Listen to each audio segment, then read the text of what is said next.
দেখো আমরা সকাল সকাল বেরিয়ে গেছি, আমরা এখন ঘুরতে যাচ্ছি। কোথায় যাচ্ছি তোমরা ভিডিওটা দেখতে থাকো, ভিডিওটা দেখলেই জানতে পারবে। আর আমাদের ঘুরতে যাওয়ার এত ধুম, এত বৃষ্টির মধ্যে আমরা ঘুরতে বেরিয়ে গেছি। যাই হোক, ঘুরতে যেতে তো সবারই মোটামুটি ভালোই লাগে।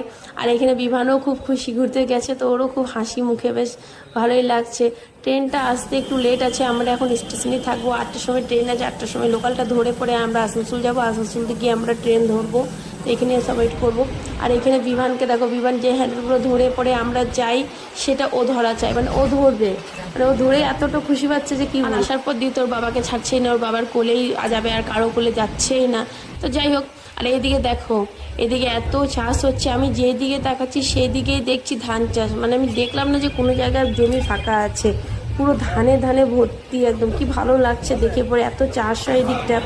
তোমরা নিশ্চয়ই বুঝতে পেরেছো আমরা কোথায় এসেছি। এই দেখো, রামপুরহাট এসেছি। রামপুরহাট নিশ্চয়ই বুঝতে পেরেছো যে কোন জায়গা রামপুরহাট। চলো, যে বুঝতে পেরেছো তো ভালো, যে না বুঝতে পেরেছো তো এবারে তো বুঝতেই পেরে গেলে আমরা। হ্যাঁ, আমরা তারাপীঠে এসেছি, তারাপীঠে আমরা ট্রেনে করেই এসেছি। আর এদিকটা দেখো, এদিকটা তো গ্রাম্য অঞ্চলের মতো, কি ভালো লাগছে দেখতে। আর গাড়িগুলো দেখো, গাড়িগুলো এত বড় যে গাড়িগুলো করে আমরা হোটেলে যাচ্ছি। দেখো গাড়িগুলো এত বড়, মানে আমাদের এখানে টোটো অটোর থেকে অন্য ধরনের